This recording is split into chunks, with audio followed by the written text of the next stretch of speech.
Hello guys, welcome to our channel philosophical study. सबसे पहले आप सभी को बहुत बहुत थैंक यू हमारे साथ जुड़ने के लिए।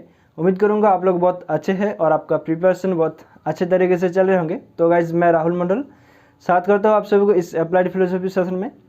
तो अप्लाइड फिलोसॉफी से हम लोग बहुत सारे कॉन्सेप्ट्स को क्लियर कर चुके हैं। तो आज हम लोग इस सेशन में देखेंगे जो मेडिकल एथिक्स है, ठीक है, उसमें से जो डॉक्टर पेशेंट रिलेशनशिप है और सुरोगेसी है, राइट, बहुत सारे हम लोग इस वीडियो में कवर करेंगे। और जिन लोगों ने 100% श्योर टॉपिक के बारे में पूछ रहे थे, ठीक है, तो देखो जो एनवायरमेंटल एथिक्स है, right, land ethics, deep ecology, तो पीटर सिंगर, एनिमल राइट्स, ये सारे तो आते हैं। और जो मेडिकल एथिक्स है, राइट, उस वहाँ पर भी ये जो डॉक्टर पेशेंट रिलेशनशिप है उससे भी क्वेश्चन आते हैं, एबॉर्शन से क्वेश्चन आते हैं, यूथेनेसिया से क्वेश्चन आते हैं। तो ये सारे आप लोगों को जानना ज़रूरी है। और कई बार मीडिया एथिक्स से भी कुछ क्वेश्चंस पूछ लेते हैं, ठीक है। तो ये सारे हम लोग एक एक करके कवर करवाऊंगा। तो हम लोगों ने एनवायरमेंटल एथिक्स से टॉपिक को पूरा कवर कर चुके हैं। तो आज हम लोग मेडिकल एथिक्स के बारे में इस सेशन में देखेंगे। तो सेशन को स्टार्ट करने से पहले जिन लोगों ने चैनल को सब्सक्राइब नहीं किया है तो जल्दी से चैनल को सब्सक्राइब कर लीजिए और उसके साथ जो बेल आइकन है उसको प्रेस कर लीजिए, ताकि जब भी मैं कोई वीडियो डालूंगा आपको सबसे पहले नोटिफिकेशन मिल जाएगा और आपका प्रिपरेशन बहुत अच्छे तरीके से चलते रहेगा। और एक ज़रूरी बात, ठीक है, अभी हमारा एक कोर्स चल रहा है तो आप इसका एडवांटेज ले सकते हो। ये पेड कोर्स है, ठीक है। तो आप कुछ नहीं करना है, जस्ट लिंक पर क्लिक करो और जाकर एक QR कोड आप लोगों को मिलेगा, तो उसको स्कैन करो और पे करो। पे करने के बाद कुछ डिटेल्स है वो फिल कर दीजिए, तो आपका काम हो जाएगा। तो ये कोर्स हम लोगों ने वीक में 4 डेज मॉक टेस्ट होते हैं। तो 2 दिन पेपर 1 और 2 दिन पेपर 2 की क्विज होते हैं। तो टाइम की कोई चिंता ना करें, क्योंकि हम लोग 2 सेशन में इस क्विज को डिवाइड कर दिया है, ठीक है। वो इवनिंग पर ही होगा, एक इवनिंग पे और एक नाइट पर। जिन लोगों का इवनिंग पर टाइम नहीं हो रहा है वो लोग नाइट पर देंगे, ठीक है। तो this is your one time investment.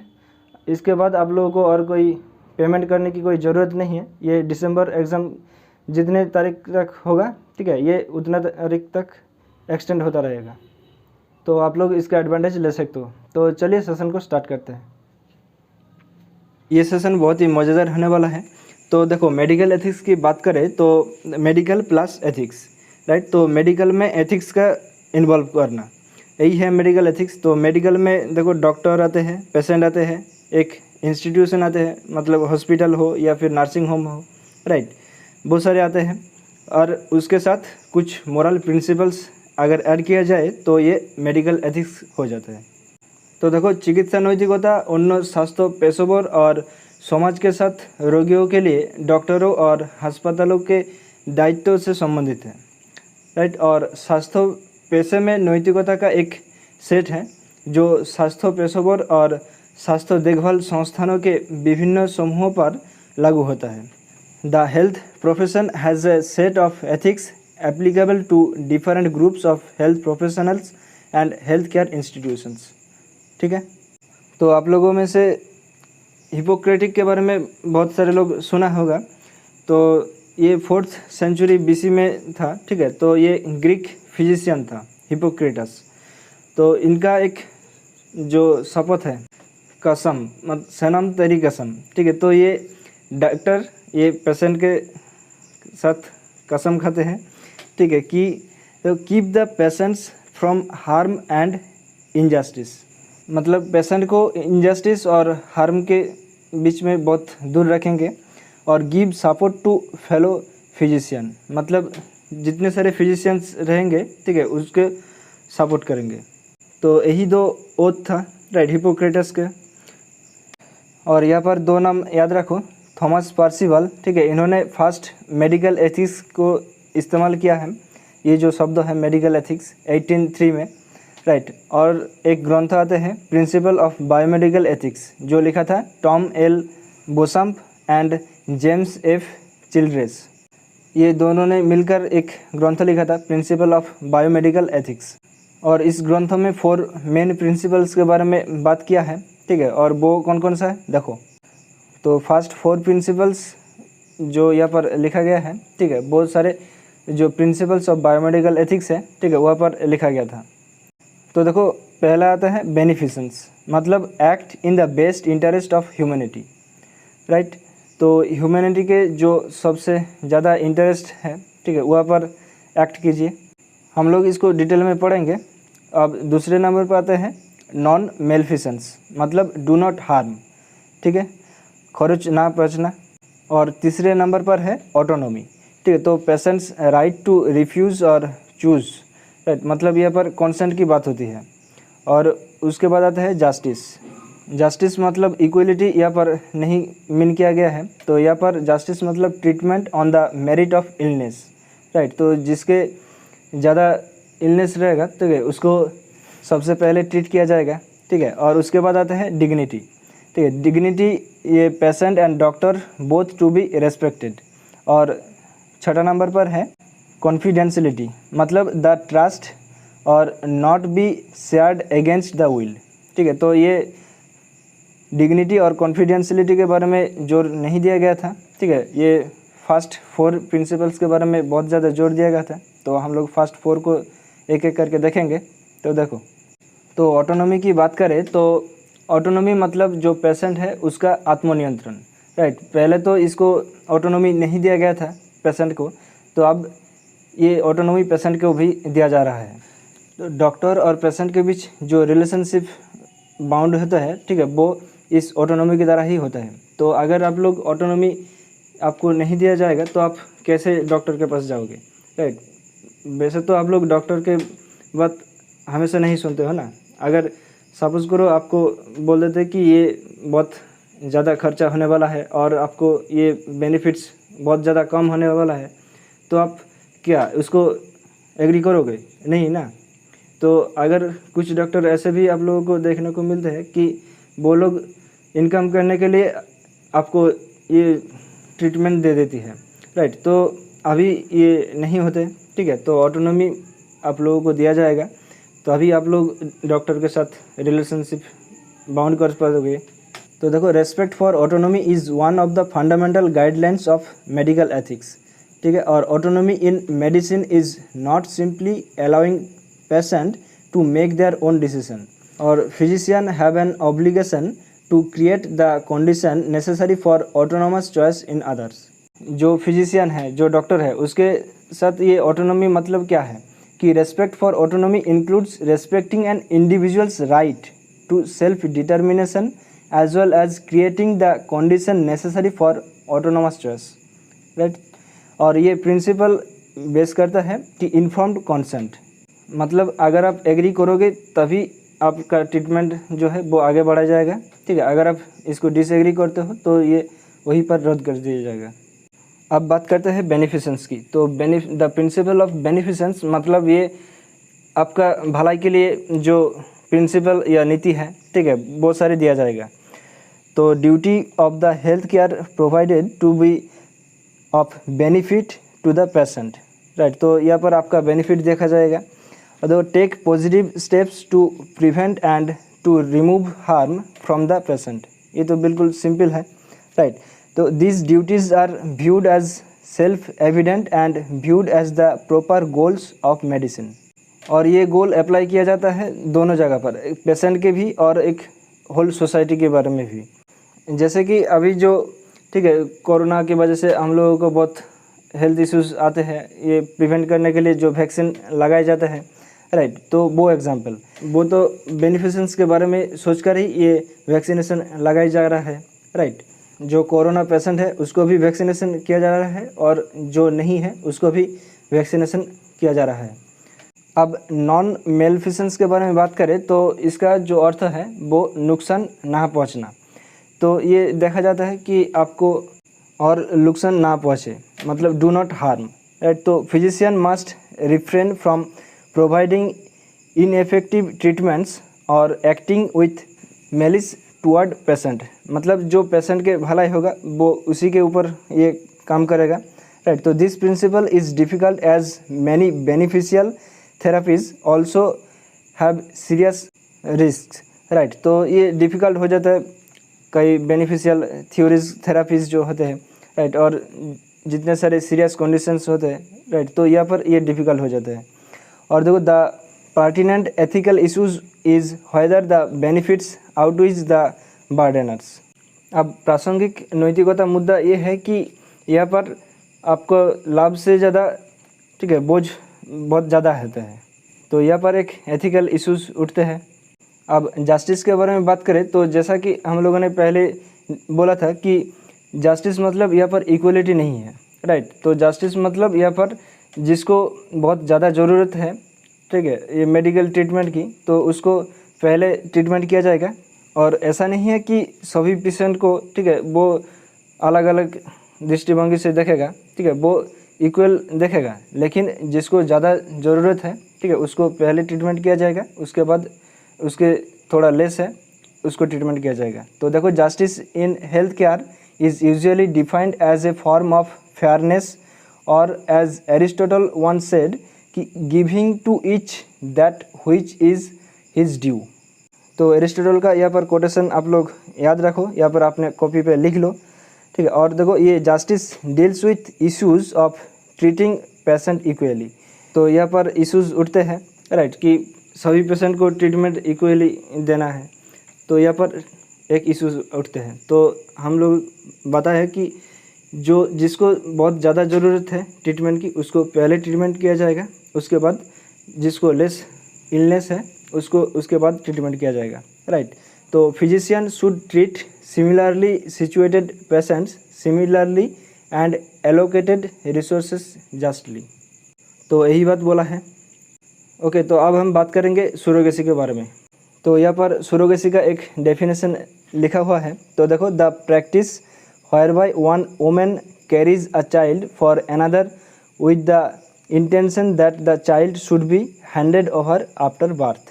सुरोगेसी मतलब किसी दूसरे लोगों का, ठीक है, ये जो चाइल्ड होते हैं, मतलब चाइल्ड तो नहीं बोला जाता है, वो जो फेटस होता है, ठीक है, उसको कैरी करना, ठीक है, उसको बड़ा करना। जब ये प्रॉपर एक बेबी के फॉर्म में आ जाते हैं तो उसको जन्म देना और उसके जो इंटेंडेड जो फादर है, ठीक है, उसको सौंप देना। और देखो it can take a number of forms. देखो जो जेनेटिक मदर, ठीक है, surrogate mother is the genetic mother because she is also the egg provider, right. ये पार्शियल भी है और ये ट्रेडिशनल सुरोगेसी इसको कहा जाता है। और एक होता है कि होस्ट या फिर फुल जेस्टिशनल सुरोगेसी। तो जो ट्रेडिशनल सुरोगेसी है मतलब पार्शियली सुरोगेसी, और एक है फुल और होस्ट जेस्टिशनल सुरोगेसी। तो इसको आगे जाकर हम लोग डिस्टिंक्शन करेंगे। तो फिलहाल हम लोग यहाँ पर कुछ पढ़ लेते हैं कि देखो in other cases the surrogate provides only gestational service. The commissioning mother may be the genetic mother और she may make no contribution to the establishment of the pregnancy and involving a third donor, right। तो eggs and sperm of the intended parents। और दूसरा लिया जाता है कि a donated egg fertilized with sperm from the intended father। और तीसरे number पर है देखो an embryo created using donor eggs and sperm। तो ये तीन संभावनाएं हैं, राइट, ये जेस्टिशनल सुरोगेसी में। तो ये सारे अपने दिमाग पर बिठा लो। अब ये प्रश्न उठते हैं कि सुरोगेसी किसने ऑप्ट कर सकते हैं। तो हु कैन ऑप्ट फॉर सुरोगेसी। तो अगर इंडियन सिटीज़न है तो वो एटलीस्ट 5 इयर्स जो मैरिड होना चाहिए, ठीक है। और वोमेन का जो एज है वो 23 to 50 और जो मैन है उसको 26 to 55 इयर्स होना चाहिए, राइट। और देखो couple should not have any surviving child biologically adopting और surrogate except one who is mentally और फिजिकली चैलेंज्ड और suffers from a life threatening disorder और फेटल इलनेस। तो इंडिया में देखा जाए तो देखो जो फिजिकली चैलेंज्ड होते हैं, राइट, और जिसके जीवन के ऊपर हानि पहुंच सकता है, राइट, और जिसका फेटल इलनेस है वो ये सुरोगेसी ले सकता है। अब ये प्रश्न उठते हैं कि कौन ये सुरोगेट मदर हो सकता है। तो देखो यहाँ पर 4 पॉसिबिलिटीज़ दिया हुआ है। तो a close relative of the couple, right, ये हो सकता है। और a married women with a child of her own aged 25 to 35, ठीक है, और she can be a surrogate mother only once in her lifetime.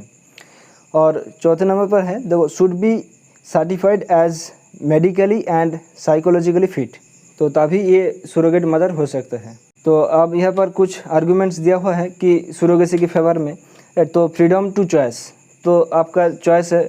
और देखो राइट टू प्राइवेसी, राइट, ये भी सही है। और देखो women should be able to choose their parental role from available reproductive techniques. तो देखो according to C self making babies is one of women's possible form of power. Establishing a paid contract can help those having limited income opportunities.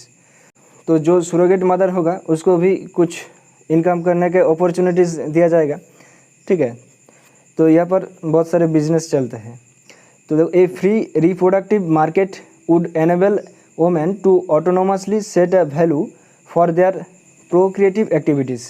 अगर हम 1980s के as में back करें तो वहाँ पर पीटर सेंगर और डेने वेल्स, ठीक है, ये सजेस्टेड किया था कि establish a state surrogacy board, ठीक है। तो एक बोर्ड सजेस्ट किया था to monitor agreement terms and conditions offer medical counselling to the parties involved.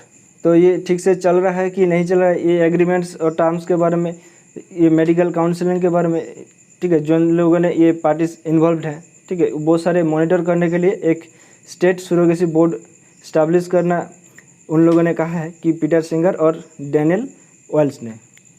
देखो यहाँ पर सुरोगेसी को एंगेजिंग करने के लिए कुछ रीजंस दिया हुआ है। तो देखो certain women are unable to undergo pregnancy due to psychological conditions. तो कौन कौन सा कंडीशन अगर रहते हैं तो उसको सुरोगेसी पर एंगेज करना चाहते हैं। अगर वो पेशेंट डायबिटीज़ है, राइट, उसके अगर यूट्राइन पर प्रॉब्लम है या फिर पेल्विक डिजीज़ है, राइट, और तो कॉम्प्लिकेशंस इन प्रीवियस प्रेगनेंसी है, और repeated failed fertility treatment, right. तो ये सारे जो रीजंस हैं वो एक डॉक्टर उसको एंगेज करते हैं सुरोगेसी लेने के लिए, ठीक है। और देखो ये जो 3 यहाँ पर रीजंस दिया हुआ है वो मेडिकल रीजंस नहीं है, राइट। तो देखो वो एस्थेटिक, तो अगर आप अपने बॉडी स्ट्रक्चर को, ठीक है, ब्रेक नहीं करना चाहते, जैसे जो एक्ट्रेस होते हैं, राइट, बहुत सारे तो प्रेगनेंसी लेना ही नहीं चाहते हैं, राइट, क्योंकि उसका जो शरीर का स्ट्रक्चर है वो टूट जाएगा, राइट, वो आगे जाकर फिल्म में काम नहीं कर पाएगा, तो इस वजह से। और दो कैरियर्स प्रायोरिटीज़, तो ये भी ज़्यादा स्ट्रिक्टली ये मेडिकल रीज़न नहीं है। और सेम सेक्स कपल्स, ठीक है, तो ये भी ये मेडिकल रीजंस नहीं है। पहले क्या होता था कि लड़का लड़की को शादी करेगा या फिर लड़की लड़का को शादी करेगा, मतलब 2 अलग अलग जो सेक्स है, ठीक है, उसके बीच ये मैरिज होता है। तो अभी, ठीक है, ये लड़का लड़का के साथ शादी कर सकता है और लड़की लड़कियां के साथ शादी कर सकता है, ठीक है, ये लीगल है। जो सेम सेक्स पर इंटरेस्ट दिखाते हैं, ठीक है, उसको गे या फिर लेस्बियन कहा जाता है, ठीक है। अगर लड़का हुआ तो गे कहा जाता है और अगर लड़की है तो उसको लेस्बियन कहा जाता है। ये लोग तो प्रेगनेंसी नहीं ले सकते, तो इसलिए उन लोगों को ये सुरोगेसी को लेने के लिए कहा जाता है। तो अब हम बात करेंगे ट्रेडिशनल सुरोगेसी वर्सेस गेस्टिशनल सुरोगेसी। तो ये हम लोगों ने पिछले एक सेशन में डिस्कस किया था, जब हम लोगों ने अप्लाइड फिलोसफी के क्वेश्चंस को डिस्कस किया था तब। तो जो ट्रेडिशनल सुरोगेसी है, ठीक है, वहाँ पर involves surrogate and intended parents, और जो जेस्टिशनल सुरोगेसी है तो वहाँ पर involve gestational surrogate and intended parents.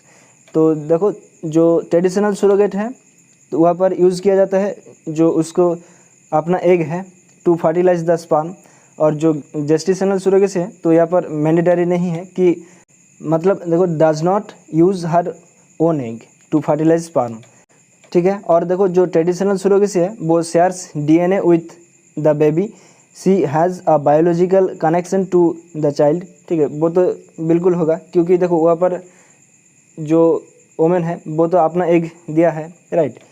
और यहाँ पर देखो गेस्टिशनल सुरोगेसी पर यहाँ पर does not share DNA with the baby. और जहाँ पर ट्रेडिशनल सुरोगेसी की बात होते है तो वहाँ पर लेस सिक्योरिटी होते हैं और वहाँ पर मोर लीगल कॉम्प्लेक्सिटी होते हैं जब ये पेरेंटियल पेरेंट्स होते हैं, और जस्टिशनल सुरोगेसी पर बात करें तो यहाँ पर पेरेंट्स ये लेस लीगल होते हैं और कॉम्प्लेक्सिटी होते हैं, और लेकिन यहाँ पर मोर सिक्योरिटी होता है। और अभी ये ट्रेडिशनल सुरोगेसी बहुत कम इस्तेमाल होते हैं, और जो गेस्टेशनल सुरोगेसी है अब ये बहुत ज़्यादा बढ़ गया है। अब ये गेस्टेशनल कैरियर और ये सुरोगेट के बीच जो डिफरेंस है वो भी समझ ले कि देखो, एक gestational carrier is a women who carries a pregnancy for another, ठीक है। और जो सुरोगेट है तो a surrogate is a women who donates her egg and carries a pregnancy for another. जो गेस्टेशनल कैरियर है वो सिर्फ दूसरे के लिए सिर्फ प्रेगनेंसी को कैरी करेगा, और जो सुरोगेट है वो अपना एग देगा और वो प्रेगनेंसी भी कैरी करेगा दूसरे के लिए। तो इंडिया में ये कॉमर्शियल सुरोगेसी भी लीगल है, ठीक है, since 2002। India involving regulatory framework 2013 draft ART bill focuses on a few constant elements. तो ये सर आप लोग पढ़ लीजिए एक बार, ठीक है, ये ज़्यादा इम्पोर्टेंट नहीं है पेपर के पॉइंट ऑफ व्यू से। और एक टर्म आपको देखने को मिलता है कि IVF। तो IVF का फुल फॉर्म क्या है? In vitro fertilisation. तो ये एक प्रोसेस है, ठीक है, एग को फर्टिलाइज करने का। तो पहले आपके शरीर में से एग लिया जाएगा और स्पर्म को भी लिया जाएगा, ठीक है। उसके बाद एक ट्यूब में उसको क्रॉस किया जाएगा। क्रॉस करने के बाद थोड़ा सा उसको टाइम दिया जाएगा कि उसको डेवलपमेंट के लिए, ठीक है। उसके बाद वो जो एग है, ठीक है, जो फर्टिलाइज एग है उसको फिर से अपने शरीर में डाल दिया जाएगा, एम्ब्रियो ट्रांसफ़र किया जाएगा, ठीक है। ये प्रोसेस एग्ज़ाम में नहीं पूछते हैं, ठीक है, तो आप लोग ये इसका फुल फॉर्म याद रखो। तो यहाँ पर आपका थोड़ा नॉलेज भी हो गया इसके बारे में, ठीक है। ओके, तो दैट्स ऑल। उम्मीद करूँगा ये सेशन आप लोगों को बहुत अच्छा लगा होगा। आप सेशन को लाइक करके अपने दोस्तों के साथ ज़रूर शेयर कीजिए, और लास्ट में अपना फीडबैक ज़रूर देकर जाइए।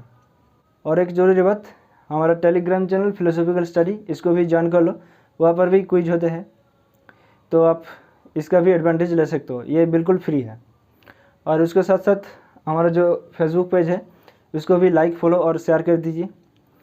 ओके, तो मिलते हैं अगले सेशन पर। तब तक के लिए हंसते रहे, मुस्कुराते रहे और चित्त को शांत रखकर अपने प्रिपरेशन को आगे लेकर चले। Thank you, bye bye, take care, ध्यान रखिएगा दोस्तों। जय हिंद, बाय।